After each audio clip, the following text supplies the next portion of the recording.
ଗପ ଗଛ ଆମର ଭାଇ। ଆସ ଗପଟି ଶୁଣିବା। ବାଡ଼ିରେ ଟିକି ପିଜୁଳି ଚାରା ଗଛଟିଏ ଥାଏ। କଅଁଳ ଛନଛନିଆ ଦୁଇଟି ପତ୍ର। ଦିନେ ତପନ ଭାବିଲା ତାକୁ ଉପାଡ଼ି ଆଣିବ।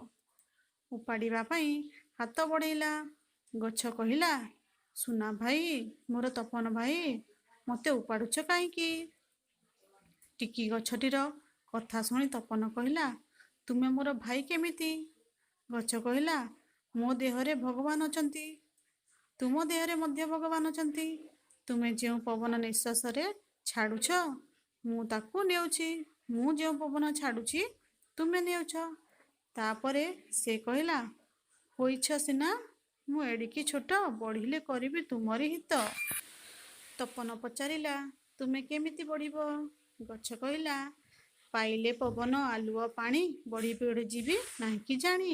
ମୋତେ ଯଦି ତୁମେ ଗୋବର ଖତ ଦେବ, ମୋ ମୂଳରେ ପାଣି ଦେବ, ମୋ ଦେହରେ ସୂର୍ଯ୍ୟ କିରଣ ବାଜିବ, ତାହେଲେ ମୁଁ ଶୀଘ୍ର ବଢ଼ିଯିବି। ତପନ ପଚାରିଲା, ତୁମେ ବଢ଼ିଲେ ମୁଁ କି ହିତ କରିବ? ଗଛ କହିଲା, ମୁଁ ତୁମକୁ ଛାଇ ଦେବି, ଥଣ୍ଡା ପବନ ଦେବି, ଫଳ ଦେବି, ଶୁଖିଲା କାଠ ଦେବି। ଖୁସି ମନରେ ଗଛ କହିଲା, ବଢ଼ାଇଲେ ମୋତେ ଯତନ କରି ମିଠା ଫଳ ନେବ ଟୋକେଇ ଭରି। ତପନ ଗଛ ଭାଇର କଥା ଶୁଣି ଗଛକୁ ବହୁତ ଆଦର କଲା। ତାକୁ ପାଣି ଦେଲା, ଖତ ଦେଲା, ତା ସହ ସବୁଦିନ କଥା ହେଲା। ଗଛକୁ ଗୀତ ଶୁଣେଇଲା। ଗଛ ଭାଇ ଓ ତପନ ଭାଇ ମିଳିମିଶି ଚଳିଲେ। ଧୀରେ ଧୀରେ ଗଛ ବଡ଼ ହେଲା।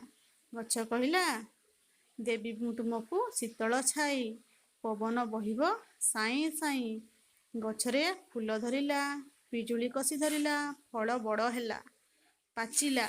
ଗଛ କହିଲା, ତପନ ଭାଇ, ତୁମେ ମୋର ମିଠା ମିଠା ପିଜୁଳି ନେଇ ଖାଅ, ସାଙ୍ଗମାନଙ୍କୁ ଦିଅ। ତପନ ପଚାରିଲା, ଗଛ ଭାଇ, ମୁଁ ଯଦି ତୁମର ଫଳ ତୋଳିବି, ତୁମକୁ କଷ୍ଟ ହେବ ନାହିଁ? ଗଛ କହିଲା, ପାଚିଲା ଫଳ ତୋଳିଲେ ମୋତେ କଷ୍ଟ ହେବ ନାହିଁ। କଷି ଫଳ ଯଦି ତୋଳିବ, ତାହେଲେ ମୋତେ ଭାରି କଷ୍ଟ ହେବ। ସେଦିନରୁ ତପନ ଗଛ ଭାଇ ପାଖକୁ ଯାଇ ପାଚିଲା ଫଳ ତୋଳିଲା। ତପନ କିଛି ପିଜୁଳି ଠାକୁରଙ୍କ ପାଖରେ ଭୋଗ ଲଗାଇଲା ଓ ବାକି ପିଜୁଳି ସାଙ୍ଗମାନଙ୍କ ସହିତ ଆନନ୍ଦରେ ଖାଇଲା। ସୁଆଦିଆ ପିଜୁଳି ଖାଇ ସମସ୍ତେ ଖୁସି ମନରେ କହିଲେ, ଗଛ ଆମର ଭାଇ, ଗଛ ଆମର ଭାଇ। ଗପଟି ଶିଶୁମାନେ ଶୁଣିବ ଓ ଏହାକୁ ନିଜେ କହିବା ପାଇଁ ଚେଷ୍ଟା କରିବ।